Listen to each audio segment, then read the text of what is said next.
Saat bicara hadir kembali menjumpai Anda bersama dengan salah satu putra terbaik daerah. Ada staf ahli Gubernur Provinsi Kalimantan Tengah yang saat ini juga menjabat sebagai PLT Kepala Dinas Pendidikan Provinsi Kalimantan Tengah, Bapak Herson B. Aden. Bagaimana kabarnya Pak Herson? Ya, baik, sehat. Sehat Pak ya? Sehat. Sehat Pak. Semangat. Semangat. Kita akan langsung menuju ke poin yang kedua yang saya sebutkan tadi, dunia pendidikan Pak Herson. Iya. Bagaimana keadaan dunia pendidikan saat ini? Ya, kalau ditanya bagaimana kabarnya, dunia pendidikan sekarang baik-baik saja. Baik-baik saja Pak ya? Baik-baik saja ya, tetapi kita perlu melakukan berbagai penyempurnaan, ya, perbaikan ya. Yang kebetulan saya baru 1 bulan nih. Baru 1 bulan? Pak Gubernur untuk melaksanakan tugas sebagai Kepala Dinas Pendidikan di provinsi Pak ya? Di provinsi. Pak Herson, ada satu pertanyaan yang mungkin masyarakat Kalimantan Tengah ini penasaran Pak. Bagaimana cara membagi waktu antara 2 tempat dalam 1 hari Pak? Ya, jadi saya ini kan masih sebagai staf ahli gubernur ya, bidang pemerintahan, hukum dan politik, dan juga Kepala Dinas Pendidikan, di mana tugas saya juga sebagai staf ahli gubernur yaitu tetap harus dilaksanakan ya. Jadi terus Pak ya? Saya kantor di ini ya, kalau di kantor gubernur kalau ada kegiatan ya yang harus mewakili Pak Gubernur atau Pak Gubernur memerlukan ya dipanggil ya, saya harus siap ya, di kantor gubernur maupun di Istana Semulang. Stamina harus double ini Pak Herson. Nah itulah, jadi kita harus double staminanya ya. Jadi kalau pendidikan ini, dinas pendidikan ini cukup besar ya. Banyak sekali, kalau dibilang karyawannya mungkin paling banyak untuk seluruh dinas. Seluruh dinas yang ada Pak ya? Ada sekitar 7.000 7.000 pegawai kita, termasuk ya guru-guru itu kan semua pegawai dinas. Mungkin ya. tidak kenal semuanya Pak ya? Karena baru saya belum bisa mengenal semua, ya mudah-mudahan mereka mengenal saya. Pasti gitu ya. mengenal Pak Herson. Jadi saya belum mengenal semua, dan ini penuh dengan dinamika dalam pelaksanaan tugasnya, karena berada di seluruh wilayah Kalimantan Tengah. Baik. Ya, jadi Dinas Pendidikan Provinsi ya, dia ditugaskan sebagai tupoksinya adalah SMA, SMK dan SLB. Baik. Sebelum saya jauh nanti ingin tahu tentang keadaan dunia pendidikan Pak Herson. Orang rumah apakah tidak keberatan dengan 2 profesi yang dilakukan dalam 1 hari? Iya, karena di rumah cuma berdua kan. Pak ya. Jadi semua berjalan saja, karena ya Palangkaraya masih kita gampang untuk komunikasi sekarang, jadi semua bisa berjalan lah. Baik, diinfokan ke kita tadi bahwa dunia pendidikan saat ini sedang baik-baik saja Pak ya. Sampai baik-baik saja, standarisasinya sampai di mana? Ya, jadi begini ya. Jadi sekarang ini kita menghadapi yang namanya kurikulum baru ya, di mana dalam hal menyelesaikan siswa kelas 3 SMA ya, dalam kelas 12 sekarang juga berbeda. Baik. Dengan tahun-tahun sebelumnya. Kalau tahun sebelumnya ada yang namanya ujian nasional. Ujian nasional. Ada yang namanya ujian sekolah. Baik. Ya. Tapi sekarang sudah tidak ada ujian. Jadi apa itu Pak? Nilai merupakan nilai sumatif, nilai keseluruhan dari kelas 1 sampai diakumulasikan di akhir ya. Dan juga ekstrakurikuler itu merupakan penilaian. Ya. Keaktifan motorik juga ikut. Keaktifan di dalam mengikuti kegiatan-kegiatan ekstrakurikuler di sekolah itu menjadi satu penilaian. Nah, uniknya ya, dengan adanya kegiatan ekstrakurikuler berarti anak-anak ini wajib nanti mengikuti ekstrakurikuler ya. Saya menawarkan kepada sekolah bagaimana nanti ekstrakurikuler ini ada poinnya. Baik. Ya, sehingga ada batasannya, jangan sampai nanti anak-anak justru tidak mengikuti pelajaran, semua ekstrakurikuler yang diikuti. Betul, aktif di luar, di dalam kurang Pak ya? Ya, aktif di kegiatan ekstrakurikuler, tapi yang intrakurikulernya itu harusnya seimbang. Ya. Nah, ini sudah berjalan Pak Herson di tahun 2023? Tahun 2023, karena kurikulum Merdeka itu baru dicanangkan sejak 2021. Baik. Ya, maka SMA, SMK di Kalimantan Tengah itu sebagian sudah melaksanakan ya, sudah melakukan persiapan, dan bagi yang belum itu diberikan kesempatan untuk mendaftar mulai tanggal 6 Februari kemarin sampai 31 Maret di data pendidikannya, ada podiknya. Baik. Nah, jadi ada sedikit perbedaan yang mungkin Bapak sampaikan tadi ya. Kalau di kurikulum sebelumnya ada ujian nasional Pak ya, ada ujian sekolah. Dan di kurikulum yang baru ini tidak diperlakukan lagi untuk hal ini. Bagaimana dengan tanggapan para yang terlibat dalam dunia pendidikan, Pak? Guru dan siswa. Memang di lain pihak sistem penilaiannya mudah. Baik. Ya. Tapi Setuju kah Pak ya, Erson? Para ya, seluruh yang tergabung ya dalam rata-rata dunia sih pendidikan? ya, kalau kita mengatakan setuju, saya susah juga bilang itu setuju ya, karena standar penilaian jadinya akan berbeda-beda nih. Baik. Setiap sekolah akan memiliki nilai yang berbeda terhadap penilaian kelulusannya ya, karena tidak ada lagi ujian yang sama nilainya.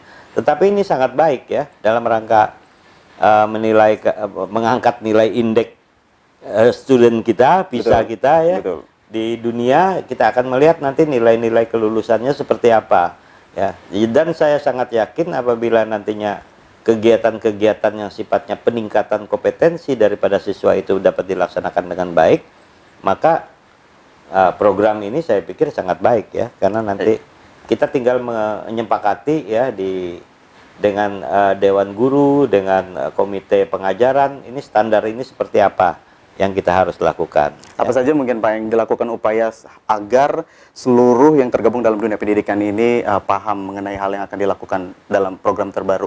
Ya, jadi program terbaru itu ada yang namanya program project ya, project pelajar Pancasila. Pelajar Pancasila. Ya. Pelajar Pancasila ini akan efektif menurut saya ya, akan efektif berjalan. Ini gagasan siapa, Pak Erson? Ini memang dari Pusat, ya? Kementerian Pendidikan. Dari Kementerian. Ya, dalam rangka program Merdeka, kurikulum Merdeka. Kurikulum Merdeka. Ya, kurikulum Baik. Merdeka. Di dalamnya ya, ada pelajar Pancasila. Pelajar Pancasila. Ya, jadi ada pelajar Pancasila itu, maksudnya selain ada program program pembelajaran yang peningkatan kompetensi, ada program yang namanya pelajar Pancasila. Mungkin masih banyak orang yang bingung nih pelajar Pancasila seperti Betul, apa, Pak. ya. Jadi pelajar Pancasila ini adalah satu program di mana program itu yang pertama adalah membuat kita siswa itu bertakwa kepada Tuhan Yang Maha Esa. sesuai dengan sila Pancasila, Pak, ya. Dia meningkatkan rasa gotong royong, Baik. ya, meningkatkan rasa kebersamaan di antara siswa, guru, deh. Habis itu memiliki daya nalar yang kreatif, Baik. ya, yang aktif, ya, daya nalar tinggi, memiliki inovasi kreatif di dalam melaksanakan kegiatan belajar di sekolah. Baik, dengan tunjangan antara ekstrakurikuler dan intrakurikuler tadi, Pak, ya. Itu ya. Jadi harus seimbang. Dengan sendirinya nantinya bagi anak-anak yang selama ini tidak suka bergaul, diharapkan itu nanti bisa bergaul. Anak-anak yang memiliki inovasi, ketika dia masuk tapi tidak ada tempat Tersalurkan salurannya, gitu, Pak, ya. maka di situ ada tempat salurannya. Karena ini juga nanti akan menjadi penilaian daripada kelulusan. Nah, kami membuat satu Dinas Pendidikan bahwa ada yang namanya guru bimbingan konseling. Guru bimbingan konseling. Kalau dulu mungkin guru BP ya. KBP, Pak, ya. Ya, BP, bimbingan konseling. Di mana bimbingan konseling ini kalau dulu kayak polisinya siswa, Betul. tapi sekarang tidak, ya. Jadi guru bimbingan konseling ini, BK ini, dia akan membuat satu pekerjaan atau tugas ketika menerima anak di kelas 10, ya, kelas 1. Kelas 1, Pak, ya. Sebelum anak-anak ini duduk di kelas, sebelum guru-guru itu bekerja, guru BK itu sudah bekerja. Sudah bekerja dulu. Apa yang mereka Modelnya lakukan, Pak? begini. Guru BK akan mengajukan kayak kuesioner gitu. Baik, Mungkin yang mudahnya melalui Google Form lah. baik, baik. Ya. Google Form, dan itu berbagai psikologi education-nya akan masuk, ya. Jadi psikologinya akan masuk, dia akan tanya semua biodata siswa, hobi siswa, apa harapannya, mau kuliah di mana, suka apa, segala macam lah. Tentang minat bakat mungkin, Pak. Semua bakat sampai kondisinya. Nah, ketika anak ini sudah mulai masuk pembelajaran, maka guru BK sudah punya analisis. Baik. Anak ini bakatnya kemana, ya? Ya, kalau kita mau panggil psikologi kan, mau tes bakat kan, itu memerlukan biaya yang cukup tinggi. Betul, betul, Ya, Pak. tapi dari hasil analisis ini kita bisa kan mengetahui, wah, anak ini ternyata suka ini, suka ini. Begitu juga sampai proses dia menyerap atau pembelajaran yang dia harapkan itu seperti apa, ya? Karena sekarang proses pembelajaran kita diajarkan oleh COVID-19 itu bisa dilakukan sudah melalui media daring. Betul. Ya, sehingga walaupun kita sekarang luring, tetapi ada media-media pembelajaran yang diharapkan oleh siswa itu seperti apa. Artinya ada tambahan baru pekerjaan yang dilakukan oleh guru BK. Iya, Person. iya. Nanti bukan guru, ya. Guru BK cuma melakukan ini. Memang sebetulnya itu memang tugasnya, bukan tambahan Baik. baru. Zaman Ya. saya dulu waktu sekolah, Bapak Erson, kalau lewat kantor BK atau BP takut, Pak. Takut ya, Nah, iya. Jadi zaman sekarang diputar balik ya. Iya. Guru BK jadi rekannya pelajar. Iya, jadi kurang lebih begitu. seperti itu. Kalau dulu kan guru BK kayak polisinya Betul. anak-anak. Zaman saya ya. masih sekolah. Ya, sekarang tidak. menakutkan, Jadi Pak. peran guru BK itu akan mengawal anak-anak sampai dengan dia bisa sekolah, dan nanti ada datanya yang akan diberikan kepada guru-guru wali kelasnya. Jadi sudah Baik. tahu nih. Ternyata anak ini hobinya ini, dia bisa apa. Langsung diarahkan Sejak dari awal, Pak ya. sudah diarahkan Baik. ya. Jadi karena di SMA sekarang kan sudah tidak ada penjurusan IPA, IPS, bahasa. Betul. Sudah nggak ada. Betul, Tapi betul. dari sini kita bisa menggiring anak-anak ini akhirnya Kemana seperti Iya. itu, Pak ya. mata pelajaran kompetensi apa yang harus diambil nih, Baik, baik, ya. baik, baik. Nah, ini yang sangat baik untuk anak, dan nanti ya pada saat anak itu selesai, tugas guru BK nggak selesai di situ. Lanjut nih, Pak. Dia akan melakukan yang namanya tracer study, Baik, ya, pelacakan alumni nih. baik, baik, baik. Maka dia akan lihat anak ini katanya dulu mau masuk teknik nih. Apakah benar Ya. seperti itu, Pak ya? Sekarang ternyata anak ini benar masuk teknik. Baik. Ya, berarti analisis yang dilakukan ini Berhasil. bisa berjalan. Baik. Ya. Sekarang kan kita tepuk tangan kalau lulusan itu 100%. Baik, baik. Sekolah 100%. Tapi sebetulnya jangan tepuk tangan saat lulus. Tapi kita akan tepuk tangan pada saat outcome dari lulusan itu Menjadi jelas. apa? Baik. Kuliah misalnya, lulusan SMA dilaporkan 70% dari alumni SMA X begitu diterima di perguruan tinggi, ada daftarnya ya, di mana saja. Setelah itu 20% langsung kerja. Baik. Ya. 5% apa gitu ya, menikah, anggap aja ya. Betul. Karena pengen menikah. 5% tidak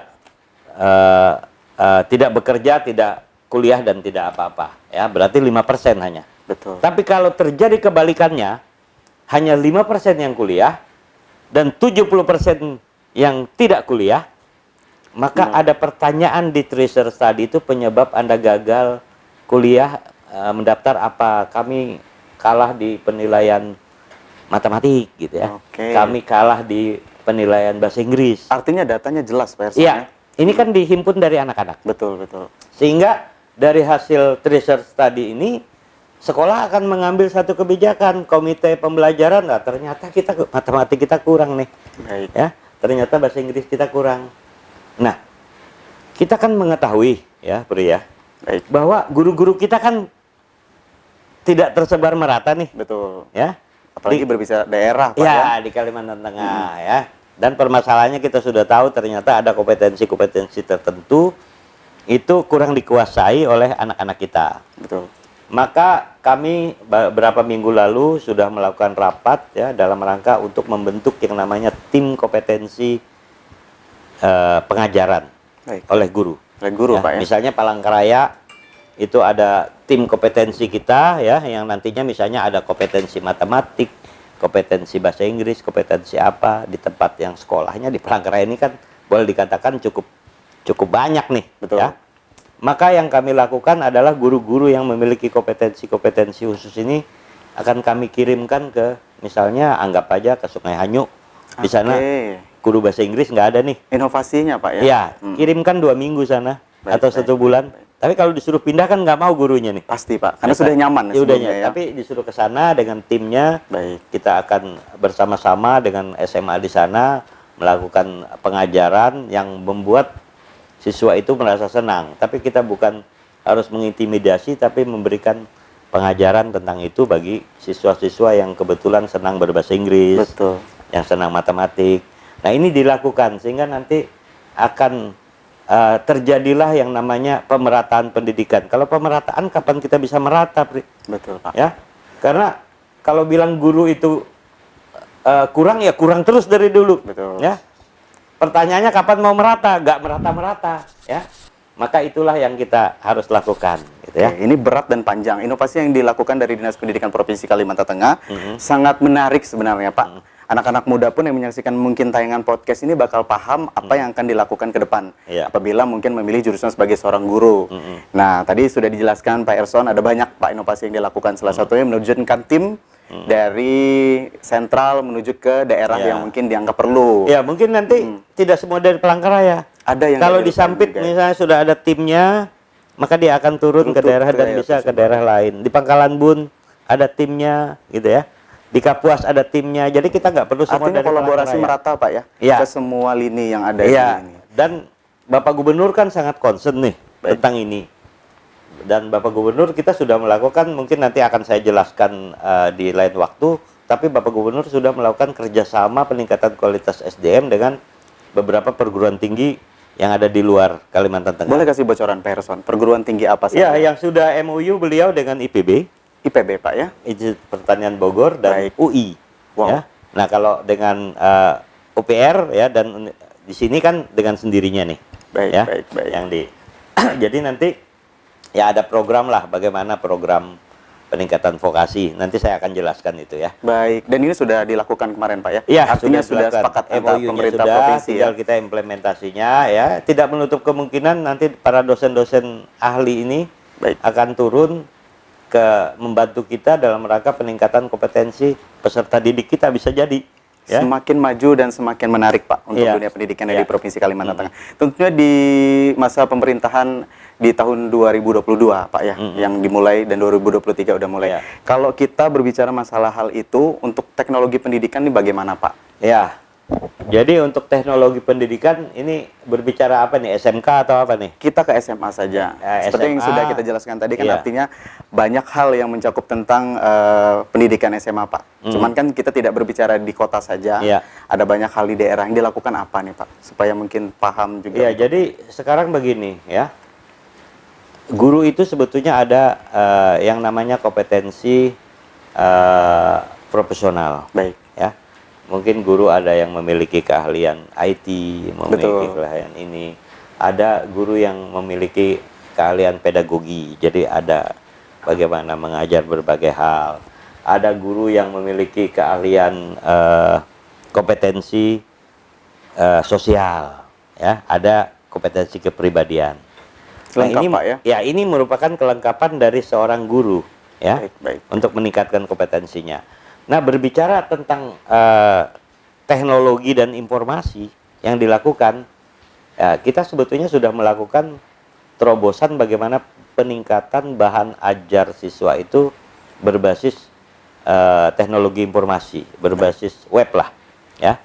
Nah, kami mengharapkan bahan ajar ini akan dibuat oleh para guru, ya, di mana bahan ajar ini para murid dengan mudah untuk bisa mengakses bahan ajar ini. Baik, baik. Nah, bahan ajar yang seperti apa? Ya, ini sekarang ada pelatihan di Neo.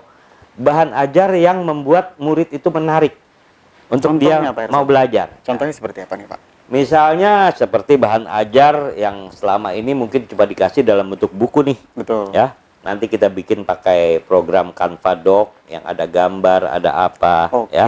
yang Ya. semenarik mungkin Semenarik disajikan, mungkin, Pak ya. sehingga para siswa ini sambil nonton, sambil ngelihat dia bisa memahami sebetulnya substansi dari bahan pengajaran ini seperti apa. Nah, ini yang sekarang lagi kita bikin Persiapkan. pelatihan dibantu oleh dari Kementerian Pendidikan Kebudayaan Pusat, ya, turun ke sini. Kita membuat para guru ini jadi inovatif dan kreatif dalam membuat bahan ajar. Nah, ini bisa diaktifkan nantinya melalui link sekolah, bisa diaktifkan dari website yang ada di Dinas Pendidikan. Baik. Dan ya tidak menutup kemungkinan akan terpublish secara luas, ya. Baik. Nah, ini nanti tergantung daripada hasil daripada bahan ajar ini seperti apa, Baik, ya, dalam rangka peningkatan. Nah, artinya ketika kita sudah mengajak siswa untuk menyukai bahan ajar yang berbasis web dan IT, Baik. ya, dengan sendirinya siswa HP-nya sendiri tidak lagi hanya digunakan untuk hal pribadi, Pak ya. hal pribadi yang tidak penting. Betul. Dia bisa belajar dari HP, dia bisa belajar dari media-media yang lain, dia bisa nonton YouTube tentang pembelajaran, di mana tujuannya adalah meningkatkan ya kompetensi daripada siswa. Baik. Ya. Secara garis besarnya Dinas Pendidikan Provinsi Kalimantan Tengah menggiring seluruh peserta didik untuk menggunakan teknologi Ya, platform ini yang ada ya. secara Ya. positif, betul Pak Iya. Son, ya. Dan juga dengan adanya kreativitas guru untuk bisa melakukan ini, tanpa disadari dia akan meningkatkan nilai kredit poinnya. Betul. Ya. Jadi bahan ajar itu tidak yang seperti dulu-dulu diketik, dibuat jadi apa ya namanya itu? LKS mungkin Pak? Bukan.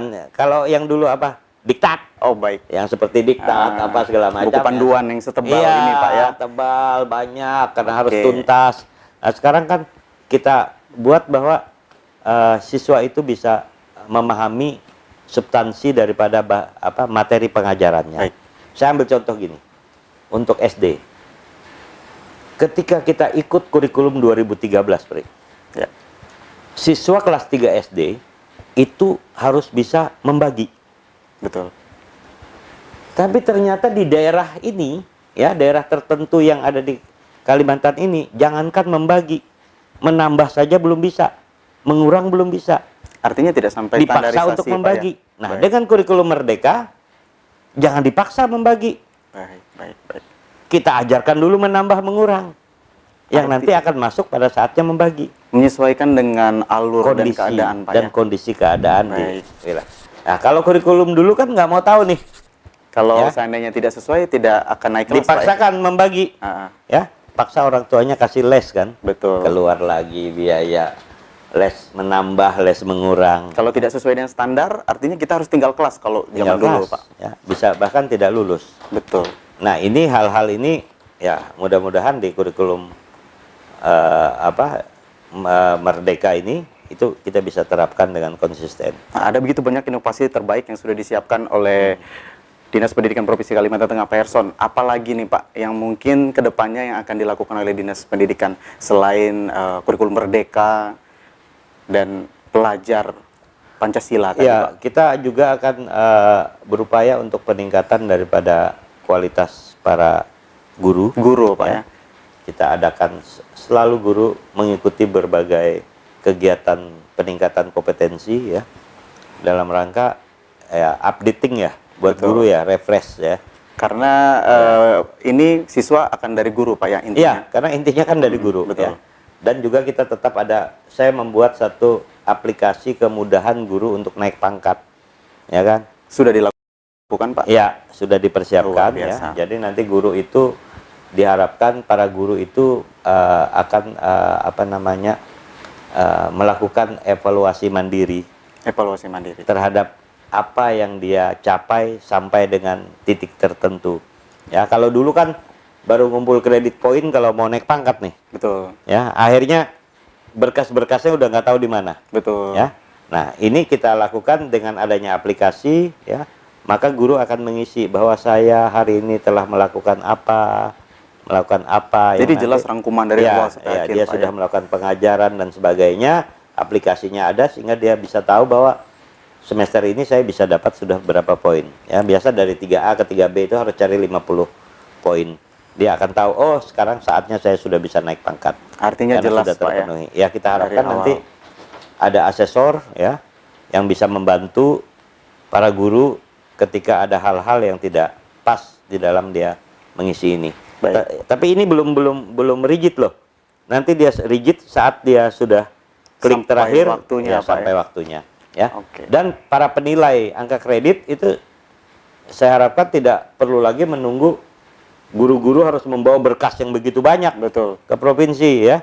Jadi cukup melihat dari aplikasi ya, hasilnya ada dan itu validasinya terakhirnya sudah dilakukan oleh kepala sekolah, penanggung jawab dan asesor yang ada, berarti kita sudah meyakini bahwa itu sudah memenuhi daripada kriteria penilaian ya. Baik. 100% mengikuti perkembangan zaman Iya. Pak Erson. Iya. Kalau tadi banyak hal baik yang disampaikan, untuk kendalanya sendiri Pak, mungkin di masa 1 tahun terakhir Ya, bagaimana? memang kendalanya kan karena aksesibilitas kita Betul. yang begitu luas, wilayah kita yang begitu luas ya, sehingga sebaran guru yang begitu luas pun jaraknya nih jauh-jauh nih dari barat sampai timur ya. Di tengah juga ada yang cukup jauh. Sehingga guru tersebar, sehingga yang paling sering terjadi kendala adalah ya guru pada minta mutasi, pindah ya. Ini cerita lama Pak ya? Iya, cerita lama yang selalu ada. Baik. Ya. Jadi pindah ya kita sih ya memaklumi ya dengan kondisi sebaran daripada kita yang berbeda-beda ini dia, beda dengan di Jawa kan. Betul. Beda dengan di kota-kota besar, dia datang ke daerah juga daerahnya memiliki tingkat keramaian yang hampir sama. Betul. Ya. Tapi di tempat kita ada daerah yang blank spot, yang apa. Dan ini pengabdian guru ini sangat menjadi perhatian Bapak Gubernur. Ya, Bapak Gubernur memberikan tunjangan-tunjangan khusus kepada guru-guru yang berada di daerah-daerah Pak, ya? pelosok ya, yang terpencil ya. Dan ini sudah ada datanya Pak Erson ya? Ada, datanya ada ya. Baik. Sudah ada datanya. Dan begitu juga data yang minta pindah terus nih banyak gitu ya. Setiap hari mungkin Pak? Setiap hari. Bagaimana Ya. kalau dari kacamata Pak Erson? Ya, melihat hal jadi ini? memang ketika kita memberikan satu rekomendasi persetujuan pindah, kita harus lihat dulu berdasarkan kebutuhan daripada tenaga guru ini. Baik. Apakah memang tempat dia pindah ini memang memerlukan dia, yang dibuktikan dengan keterangan dari kepala sekolah. Betul. Apakah tempat dia asal tuh memberikan dia pindah dengan melihat kapasitas, ya jangan sampai dia guru matematik, begitu dia pindah guru matematik udah nggak ada. Screeningnya berjalan dari Iya, awal Pak ya? jadi udah nggak ada ya. Jadi akhirnya ini yang mengakibatkan sekolah asal ini tiba-tiba menyurat lagi. Kami oke. mohon bantuan dari Disdik karena kami tidak ada guru matematik. Padahal baru bulan lalu dia pindahin gitu ya. Oke. Dia Cerita-cerita setuju untuk pindah. lama ini masih berjalan, Cerita Pak ya? lama ini masih berjalan. Baik. Oleh sebab itu kami berupaya memberikan satu pemahaman kepada guru-guru ya, dengan beban yang hampir sama, dengan apa namanya ya refreshing yang hampir sama, dengan pengetahuan yang hampir sama, sehingga guru-guru bisa merasa betah di tempat dia bekerja. Karena ada aturannya 5 tahun lah nggak boleh mengusul pindah. Baik. Tapi pada saat 5 tahun 1 hari udah ada surat masuk gitu loh. Baik, artinya memang sudah berjalan itu Pak ya. Iya. Kemudian Pak Herson, 2 harapan yang mungkin akan Pak Herson sampaikan ke seluruh warga masyarakat di Kalimantan Tengah Pak. Harapan untuk peserta didik dan juga untuk para pendidik. Ya, harapan saya bahwa sekolah diberikan kepercayaan ya untuk mendidik anak-anak kita ya, untuk membuat anak-anak kita pintar, untuk membuat anak-anak kita berdaya saing. Tetapi peran daripada orang tua Baik. ya, sebagai orang yang paling banyak dengan anak-anak juga memiliki peran yang penting ya. Tidak salah kalau orang tua juga akan mempersiapkan kompetensi bagi anak-anaknya, kompetensi tambahan ya. Karena banyak sekali bukti-bukti yang terjadi di luar sana, ternyata kompetensi-kompetensi tambahan itu sangat bisa membantu anak-anak di dalam mengikuti berbagai dinamika yang ada di luar sana. Baik. Ya, contohnya ketika kita membuat anak kita sangat memahami bahasa Inggris, dia dengan mudah kemana saja ya, sampai di internasional akan mudah. Baik. Dan untuk para peserta didik ya, kami harapkan selalu meningkatkan kualitas pengajarannya, meningkatkan kompetensinya, mengupdate semua apa yang menjadi pembelajarannya, dan harus tetap berinovasi dan kreatif. Karena inovasi kreatif Bapak Ibu guru itu akan menjadi inovasi yang ada pada anak-anak kita ke depannya. Agar anak-anak kita selalu memiliki daya saing yang tinggi ya, baik di daerah maupun di luar daripada daerah kita. Saya rasa itu, Pri. Terima kasih Pak Herson. Ya. Hari ini Pak Herson menyapa seluruh masyarakat yang ada di Kalimantan Tengah dalam Warta Bicara. Ada banyak hal yang mungkin disampaikan dan juga pelajaran untuk kita. Kami mengucapkan terima kasih untuk Ya, pengabdian nanti Pak kita Herson. ketemu lagi. Kita akan pada ketemu sesi dalam sesi yang kedua. Kalau hari ini kita bicara masalah dunia pendidikan, nanti kita akan berbicara masalah pemerintahan, Pak. Ya. Mungkin dalam suasana yang berbeda. Pak Herson ini hobinya sepeda, Pak ya. Sepeda dan mungkin bisa olahraga nanti yang sambil lain. naik sepeda lah kita Boleh. ya, sambil santai-santai gitu. Ya. Saya lagi mengucapkan terima kasih untuk pengabdian Pak Herson. Kita akan berjumpa lagi dalam Warta Bicara selanjutnya. Saya Priyanto Rangkap. Terima kasih. Terima kasih.